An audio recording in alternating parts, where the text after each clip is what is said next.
A tutti comunque coloro che hanno cantato questa sera. Facciamo un applauso generale, tutti quanti.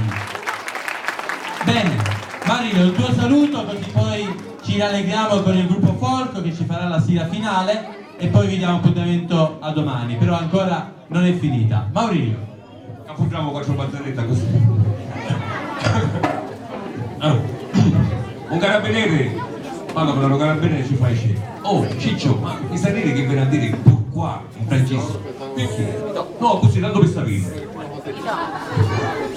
A Trapani no, lo passaggio a livello di via Marsala che è sempre chiuso, ci sono due carabinieri, all'improvviso passa un treno tutto sparato, ci fa un maresciallo, o l'ha puntato un maresciallo, ma c'è una locomotiva che tira almeno a 200 all'ora, che è un maresciallo, e perché qualcuno abbabbiavano. E poi c'è uno vetrano da zona di Papareggio, va in America, dopo 3 mesi ritorna e parla con un altro vetrano e ci fa scena. L'America è troppo peggio, però gli americani sono strani, hanno strade laghi e le chiamano scitte, autobus e Audi e le chiamano bassi, i macchine le chiamano carri, i femmine le chiamano uomini, i picciotti boi. Ma poi sono così riteri, così riteri. On ne vai, c'è scritto, on ne vai. E chi se ne niente? L'altra volta era fermo davanti alla mattina a un negozio di scarpe, esce dietro di Rentina e mi fa dice, tu lì? E che c'è che tiri? Vieni a comune da lì, quando soldi me la cavo.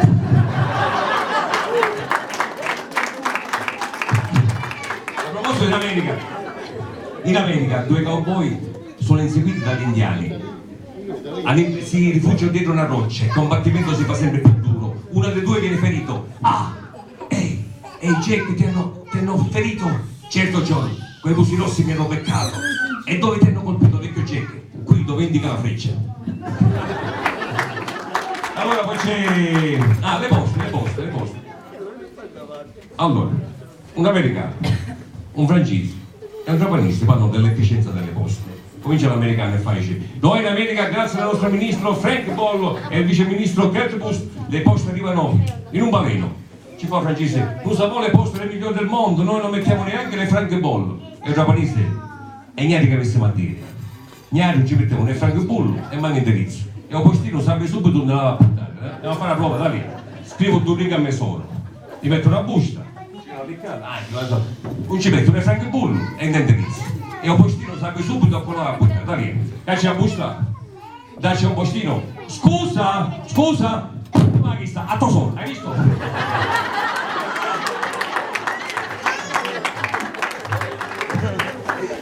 Un napoletano, a venire in Inghilterra, però non conosce l'inglese, allora che fa? Vanno a un caporione, quello che sta per tutte le cose, e ci fa dice, Don Antonio, io ci a Londra. E allora, qual è il problema? E un problema che non conosco l'inglese. Tutto là problema. Lo sai che devi fare? Per parlare l'inglese basta che tu parli piano. Com'è che devo fare? Devi parlare piano, perché l'inglese si parla piano. Vabbè, grazie. Ma in Inghilterra, stasera al ristorante, vedo che il cameriere ci fa dice, volesse nubiatte spaghetti. E il cameriere, gabummarola o senza bummarola? Gabummarola, grazie. E per seconda che volesse una bella bistecca e carne.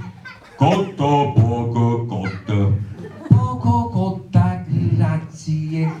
Con l'insalata o con le patate? Con l'insalata, grazie. Ma scusate, niente, siete Napoli pure voi? Sì, son che Napoli pure io. Perché? E allora, perché cavolo parliamo a fare inglese? Visto che ci sono tutte queste pizzerie, compito in classe, tema, gita domenicale. L'altra domenica abbiamo andato a Tindari, io, mio papà, la mia mamma, mia sorella Schietta, mia sorella maritata senza figli e mio cognato. E ci siamo mangiati al ristorante. Poi abbiamo andato alla Madonna a pregare che ci nasce un bambino a mia sorella maritata. Ma o abbiamo pregato male, o la Madonna non ci ha caputo. Il bambino è nato a mia sorella Schietta. La mamma dice che la Madonna non si è confonduta, si è confonduto mio cognato.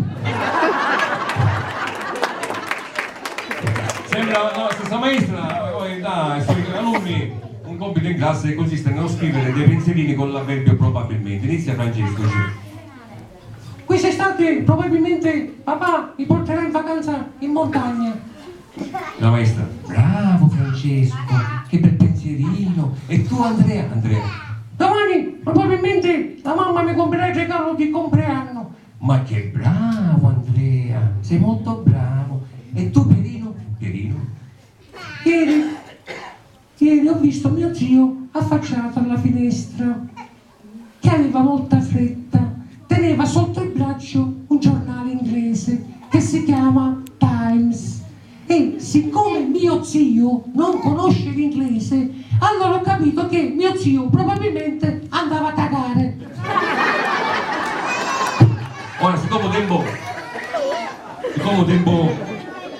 passa e manco di radune, che se la passano diventa passo nulla. Infatti, non è tempo di aspettare tempo, se hai tempo e aspetti tempo perdi tempo, perché aspettando tempo passa tempo e viene tempo, poi non hai più tempo di fare in tempo chi ti desiderato tanto tempo. Profitta tu tempo finché tempo, che si cangia tempo a mano tempo, poi vieni perso tempo zicchi un tempo, perché da tempo a tempo ti piglia un contrattempo, quando rompo tempo sul tempo e ti rosicherai tutto il tempo per essere stato fuori tempo. Un tempo una vita è un breve tempo, un tempo si consuma con tempo, solo tempo non aspetta tempo e a buono tempo, come vanno tempo non dura tutto tempo, picciotti, non vediamo tempo, a sapere a tutti. Oggi